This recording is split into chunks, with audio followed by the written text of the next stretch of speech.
हम एस्तेर के जीवन के एक महत्वपूर्ण क्षण को देखने वाले हैं, लेकिन उस क्षण तक पहुंचने से पहले अध्याय 3 हमें एस्तेर की पुस्तक में खलनायक से परिचित कराता है। यह एक दुष्ट व्यक्ति है जिसका नाम हामान है। पद 1 में लिखा है, राजा अहश्वेरोश ने इस व्यक्ति को उन सभी अधिकारियों से ऊपर पदोन्नत किया जो उसके साथ थे, जिसका अर्थ है कि अब वह राजा के बाद दूसरे स्थान पर है। हमें यह भी बताया गया है कि हामान एक अगाग है, यानी वह अमालेकियों के राजा अगाग का वंशज है। अमालेकी लंबे समय से इजराइल के दुश्मन थे। वे इजराइल से नफरत करते थे, और यह उस समय से जुड़ा है जब राजा अगाग को याजक शमूएल ने 1 शमूएल 15 में परमेश्वर के न्याय के रूप में मार डाला था। राजा अगाग की मृत्यु के बाद जब उसके वंशज फैलते रहे, यहूदी लोगों के प्रति यह गहरी नफरत उनके साथ फैल गई। खैर, अब आपके पास राजा अगाग का एक वंशज फारस के राजा के प्रधानमंत्री के रूप में है। हमें अध्याय 2 और पद 21 में बताया गया है कि मोर्दकै भी एक अधिकारी है और वह राजा के द्वार पर बैठा है। संभावना है कि उसे रानी एस्तेर द्वारा नियुक्त किया गया है। अब राजा के द्वार पर बैठने का मतलब यह नहीं है कि वह राजा के ड्राइववे के अंत में बैठा था। द्वार का संदर्भ महल के अंदर प्रशासनिक भवन से है। और यहां अध्याय 3 की आयत 2 में हमें बताया गया है कि जब भी हामान, आप जानते हैं, श्री बड़े आदमी, श्रीमान प्रधानमंत्री, जब भी वह काम के लिए आता था तो राजा के द्वार पर मौजूद सभी राजा के सेवक जो प्रशासनिक भवन में थे हामान के सामने झुकते और उसे सम्मान देते थे। लेकिन मोर्दकै ने झुककर प्रणाम नहीं किया। क्यों नहीं? या पद 4 यह संकेत देता है कि इसका कुछ संबंध मोर्दकै के यहूदी होने से है। आप जानते हैं, मैं व्यक्तिगत रूप से मानता हूं कि मोर्दकै अब अंततः इजराइल के परमेश्वर के लिए खड़ा होने का निर्णय ले रहा है। वह छोटा सा रहस्य याद है, किसी को मत बताना कि हम इजरायली हैं। खैर, अब वह एक यहूदी व्यक्ति की तरह व्यवहार करना शुरू कर रहा है। झुकना मूर्ति पूजा के समान होता, और वह ऐसा नहीं करने वाला है। खैर, यह हामान क्रोध से भर गया है, हालांकि वह खुद को रोक लेता है। पद 6 हमें बताता है कि हामान इसे एक आदर्श अवसर के रूप में देख रहा है, पूरे राज्य में सभी यहूदियों को नष्ट करने के लिए। अब आपको यह समझने की आवश्यकता है कि यह जो नफरत हामान के मन में यहूदी लोगों के लिए है, उन्हें मार डालने की इच्छा, यह किसी पुराने पारिवारिक झगड़े से कहीं अधिक गहरी है। उसकी नफरत परमेश्वर और उसके लोगों के अदृश्य शत्रु से प्रेरित है। वास्तव में मानव इतिहास के दौरान शैतान ने परमेश्वर की वाचा वाली जाति को नष्ट करने की कोशिश की है। अगर वह ऐसा कर सकता है तो वह पृथ्वी पर मसीह के भविष्य के राज्य में इजराइल के भविष्य के राष्ट्र के लिए परमेश्वर के वादे को मिटा सकता है। तो हामान वास्तव में एक हताश शैतान के हाथ में एक मोहरा है जो नष्ट करने की कोशिश कर रहा है परमेश्वर के चुने हुए लोगों को। वैसे हामान यहूदियों को नष्ट करने की कोशिश करने वाला पहला व्यक्ति नहीं है, और निश्चित रूप से वह आखिरी भी नहीं है। मैं आपको बताता हूं, यहूदियों के प्रति घृणा इस चल रहे अदृश्य संघर्ष से जुड़ी है जो अंधकार के राजा और प्रकाश के राजा के बीच है। पद 7 हमें बताता है कि हामान ने यहूदियों को मारने के लिए सही दिन निर्धारित करने के लिए चिट्ठियां डालीं, जिसे पूर कहा जाता है, और जो दिन अंततः चुना जाता है वह 11 महीने बाद का होता है, जैसा कि यहां पद 13 में बताया गया है। खैर, अब हामान को राजा को अपनी तरफ करना होगा। तो यहां पद 8 में वह राजा को एक विशेष लोगों के बारे में बताता है जो सभी प्रांतों में फैले हुए हैं। वे राजा के कानूनों का पालन नहीं करते, तो इसलिए यह राजा के लाभ में नहीं है। उन्हें सहन करें। अब हामान यहां जिन लोगों का जिक्र कर रहा है उन्हें पहचानता नहीं है, लेकिन वह राजा को यह विश्वास दिलाता है कि वे राज्य के लिए खतरा हैं। यह पद 9 में हामान यहां तक कि राजा के खजाने में 10,000 टैलेंट चांदी दान करने की पेशकश करता है, और मूल रूप से यह इस विनाश की लागत को कवर करने के लिए है, जो कि वैसे लाखों डॉलर के बराबर है। आज की अर्थव्यवस्था में अब इसमें कोई संदेह नहीं है कि हामान यहूदी लोगों की संपत्ति को जब्त करने की योजना बना रहा है और फिर खुद को और राजा को कई गुना अधिक भुगतान करेगा। खैर, राजा इस भयानक साजिश से सहमत हो जाता है। वह हामान को जो कुछ भी करना है या जैसा वह चाहता है करने देगा।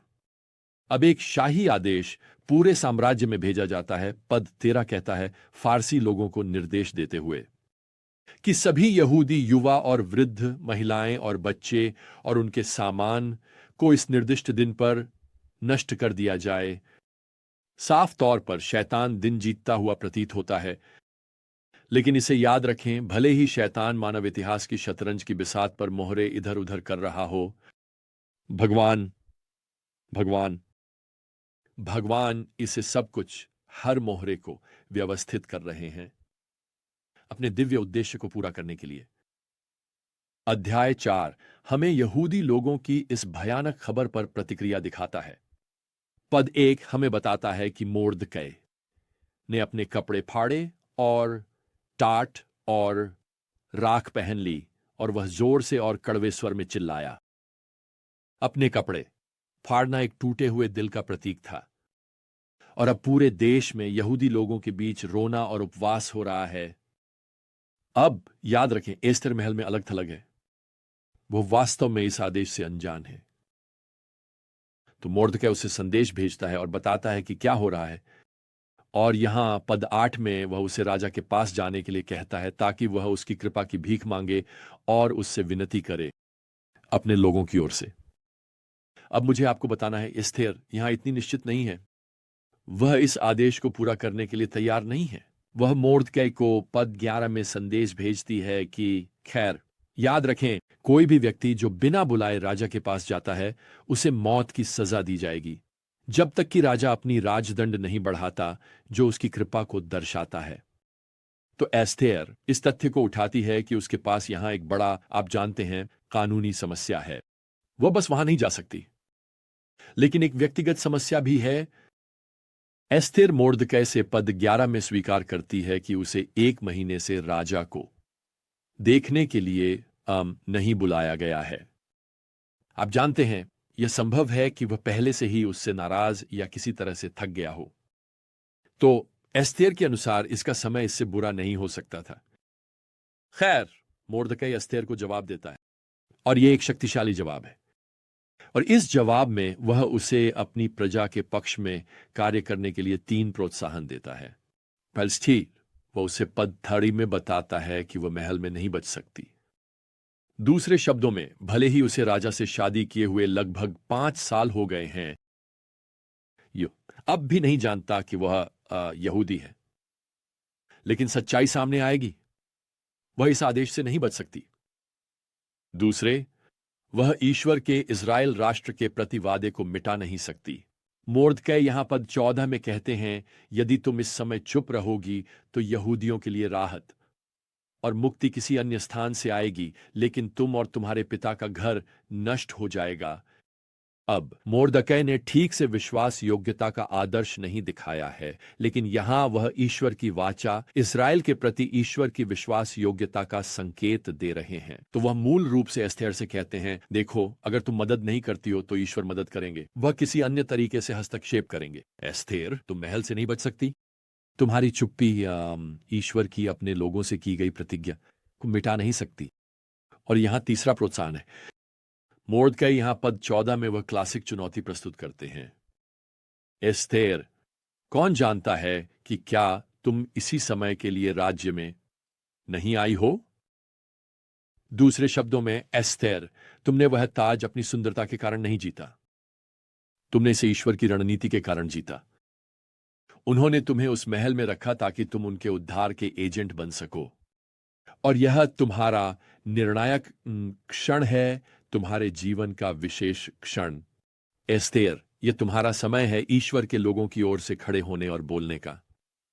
इसे करो। खैर, मुझे यह बताते हुए खुशी हो रही है कि यह एस्थेर के दिल को छू जाता है, और पहली बार वह मदद के लिए ईश्वर के पास जाने की आवश्यकता को स्वीकार करती है। और ऐसा इसलिए है क्योंकि वह उपवास का आह्वान करती है। उपवास आमतौर पर प्रार्थना के साथ होता था। वह मोर्दकै से कहती है, यहां पद 16 में, सभी यहूदियों को इकट्ठा करो और मेरी ओर से उपवास रखो। मैं और मेरी युवतियां भी तुम्हारी तरह उपवास करेंगी। फिर मैं राजा के पास जाऊंगी। हालांकि यह कानून के खिलाफ है और अगर मैं मर जाऊं तो मैं मर जाऊं। वाह, क्या उदाहरण है! आज हमारे लिए क्या चुनौती है। अब मैं यह सुझाव नहीं दे रहा हूं कि आपका निर्णायक क्षण ओवै इतना नाटकीय होगा। शायद ऐसा नहीं होगा। यह आज्ञाकारिता का एक छोटा कदम हो सकता है जो आपको परिभाषित करता है, आपको यहूदी मसीह के शिष्य के रूप में पहचानता है, और यह महत्वपूर्ण है। निर्णायक क्षण वे छोटे विश्वास के कार्य हो सकते हैं जब हम बस अपने जीवन को एक दिन में एक बार ईश्वर पर भरोसा करते हैं।